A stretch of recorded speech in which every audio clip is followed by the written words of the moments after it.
ይህንን ሰው ሁሉ ለከንቱ ለምን ፈጠርኸው? አቤቱ ልብ ስጠው፣ ወደ አንተ የሚመለስበትን ወደ ርስቱ የሚገባበትን። እንግዳ ነው ስደተኛ መጻተኛ ሆኖ እንዳይቀር አንተ በቸርነትህ ዋጋ የከፈልህለትን መንጋህን እንዳይበተን በተኩላ እንዳይበላ ሥላሴ ሆይ ጠብቀው እያለ ይጸልይ ነበረ ያ ባሕታዊ።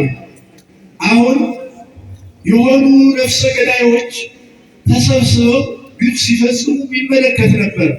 ጌታ ሆይ አንድ ቀን እስቲ ልብ ስጣቸውና ይመለሱ፣ እንደው እባክህ ቃል ኪዳን የገባህልኝ ፈጣሪ አምላኬ ሆይ እነዚህን አመፀኞች፣ እነዚህን ሽፍቶች፣ እነዚህን ወንበዴዎች እንደምንም ብለን መልስልኝ እባክህ ያንተ ፈቃድ ይሁን ብሎ ሥላሴን ለመነ። ሥላሴን ለመነ። እግዚአብሔር በአንድም በሌላም ይምራል፣ ይመልሳል።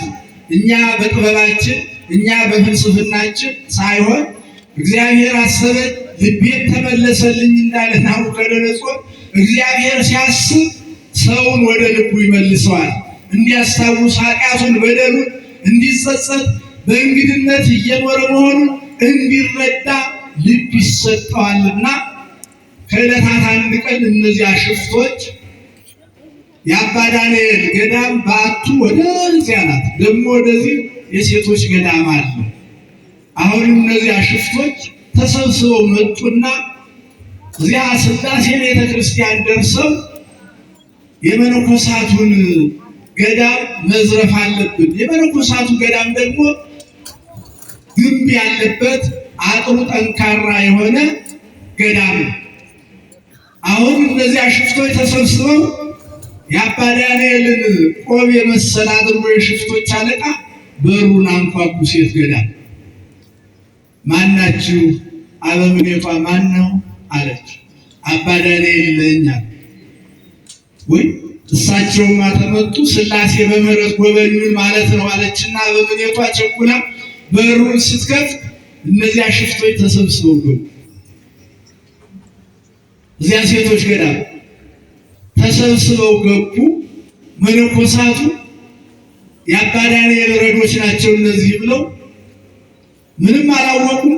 እግራቸውን አጠቡና የዚያን የሽፍቶቹን አለቃ እግር አጥበው እጣቢውን አንዱ አይነ ስውር እነዚህ ደካሞች መጥተው በረከት እናገኛለን ብለው በሥላሴ ስም ብለው ያንን ሽፍታ የታጠበበትን እግር አይኗን ስትረጨው አንዷ አይኗ በራ። ይህንን የሽፍታው ደግነት አይደለም፣ የሥላሴ ቸርነት ነው። የሥላሴን ቸርነት ማድነቅ ትችላላችሁ። ወዲያው አባ ዳንኤል ሰይጣን እንዳይፈትናቸው መነኮሳቱ ችግር እንዳይገጥማቸው ብለው ከዚያ ከባዕታቸው ዲማተ የሚባለው ተተወረወረው ዛፍ ውስጥ ወጥተው መሃላቸው ከቻሉ። እዚያ ቤት በሩ ሳይከፈት የሥላሴን ስም እየጠሩ ከች ሲሉ እነዚያ ሽፍቶች ተደናቅጠዋል።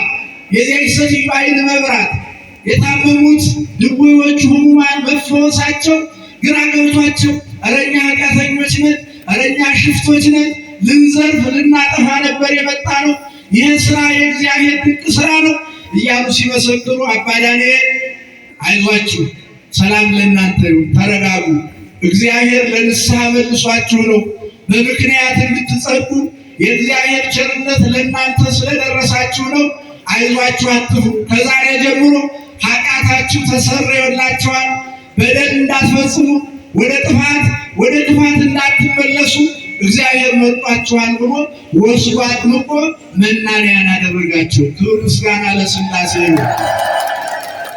እንግዲህ እግዚአብሔር ልብን ሲመልስ ወንበዴውን ሽፍታውን ጻድቅ ያደርጋል፣ ንፉጉን የሚመጸውት የሚራራ ያደርጋል፣ ኃጥኡን ጻድቅ ያደርጋል።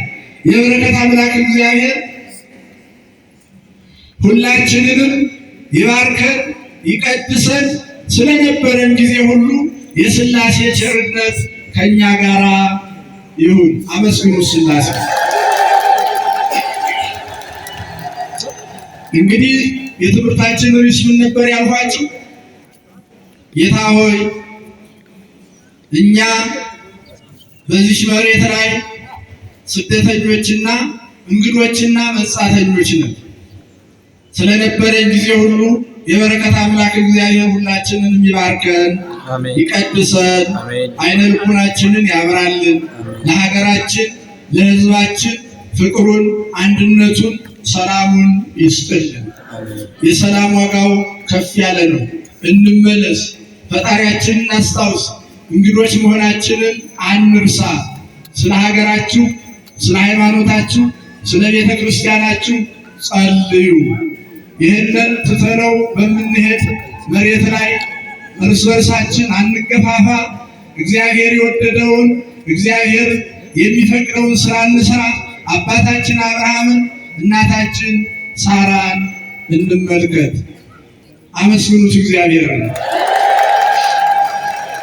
ሌሎች መምህራን በኋላ ስላሉ እኔ ባለችን ደቂቃ ይህንን መልእክት አስተላልፍ ያለው በሰማነው 60 30 መቶ ፍሬ እንድናፈራ ማን ይርዳን? እግዚአብሔር ይርዳን። ለብርሃነ ልደቱ ለብርሃነ ጥምቀቱ በሰላም ያድርሰን። ከዚህ ቀጥሎ ማስተላልፍላችሁ መልእክት መጻሕፍትን አንብቡ። ይሄ ቴክኖሎጂው ፌስቡኩ በአግባቡ ተተጠቀምንበት ቴክኖሎጂው ጥሩ ነው። ያለአግባብ ተተገለገልንበት ደግሞ ይዞን ይጠፋል። ዓለም ወደ የት እየሄደች እንደሆነ ለመረጃው ቅርብ ነን፣ ለእውቀቱ ደካሞች ነን እንጂ መረጃ ለመስማት ቃላት ለማስተላለፍ ፈጣኖች ነን። በቴክኖሎጂው ወደኋላ ብንቀርብ በአግባቡ የእግዚአብሔርን መንግስቱን ጥበብ ማለት እግዚአብሔር ነው። መጀመሪያ እግዚአብሔር የሚወደውን ጥበብ በአግባቡ ተተረዳን፣ እንደ ቃሉ ተተጓዝ። ሌላውን ቴክኖሎጂውን እምነታችን፣ ባህላችን፣ ታሪካችን እንደ ጥንቱ ስልጣኔው እንደ ዘመኑ ቢሆን ኃጢአት አይደለም። ነገር ግን በስጋዊ ጥበብ ብቻ ጨክነን ሄደን የእግዚአብሔርን ጥበብ ተረሳን፣ ድንቁርና ነው። የዚህ ዓለም ጥበብ ሞኝነት ነው ብሎ ሐዋርያው ቅዱስ ጳውሎስ እንደነገረን መንፈሳውያን መጻሕፍቶችንም እናንብብ፣ ለምትጠየቁት ጥያቄ ሁሉ መልስ ማግኘት እንድትችሉ ሁልጊዜ ተዘጋጅታችሁ ኑሩ ይላል። ስለዚህ ዙሪያውን መናፍቃን ከበው ብዙ ፈተና እያበዙብን ቢሆንም እንደ ቃሉ ለምንጠየቀው ጥያቄ መልስ እንድናገኝ መንፈሳውያን መጻሕፍትን ማንበብ ያስፈልጋል። ስለዚህ ክርስቲያናዊ ስርዓት አምልኮና ሃይማኖታዊ ትውፊቶች በኦርቶዶክሳዊ አስተምህሮ በሚል ርዕስ አዘጋጅቼ ያመጣሁላችሁ መጽሐፍ እግዚአብሔር ማን ነው? ቤተክርስቲያን በማን ተመሰረተች? የሃይማኖት ልዩነት እንዴት ሊፈጠር ቻለ? ትክክለኛዋ ሃይማኖት የትኛዋ ናት? ሥላሴን ለምን እናከብራለን? ጾም ለምን እንጾማለን? እውነተኛው ስርዓተ ጾም የትኛው ነው? በጾም ወቅት የሚበሉና የማይበሉ ምን ምን ናቸው? ጸሎት ለምን እንጸልያለን? የት ቦታ እንጸልይ? በምን ሰዓት እንጸልይ? ስንት ጊዜያት እንጸልይ?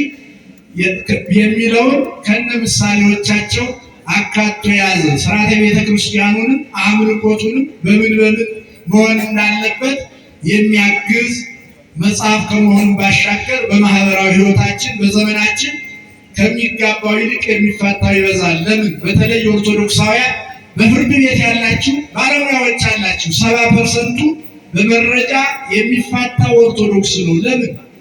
ክርስትና ሕይወት እኮ ጋብቻን ማክበር ነው፣ አንዱ የቅድስና ስራ። ስለዚህ ያገባችሁ ትዳራችሁ እንዴት አክብራችሁ መያዝ እንዳለባችሁ፣ ያላገባችሁ ደግሞ የትዳርን ክቡርነት አስቀድማችሁ እንዴት ማወቅ እንዳለባችሁ፣ ጋብቻ ለምን አስፈለገ? ጋብቻ በማን ፈቃድ? በሰዎች ወይስ በእግዚአብሔር?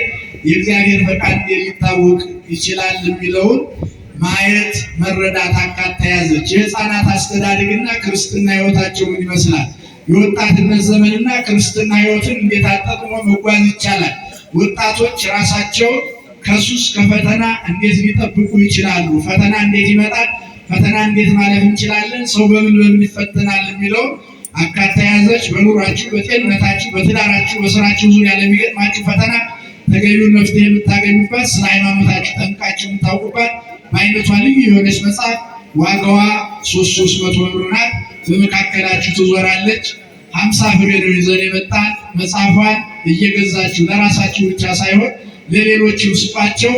ሌላው በኢትዮጵያ ኦርቶዶክስ ተዋሕዶ ቤተክርስቲያን ሚዲያ የምክር አገልግሎት ስለምንሰጥ ስልክ ቁጥር በውስጡ ላይ ስላለ ለማንኛውም ጥያቄ እየደወላችሁ ጠይቁን፣ መልስ ታገኛላችሁ። ስለነበረን ጊዜ ሁሉ ሥላሴ ይመስገን። ይቆየን። እግዚአብሔር ይስጥልን። ሥላሴን አመስግኑ።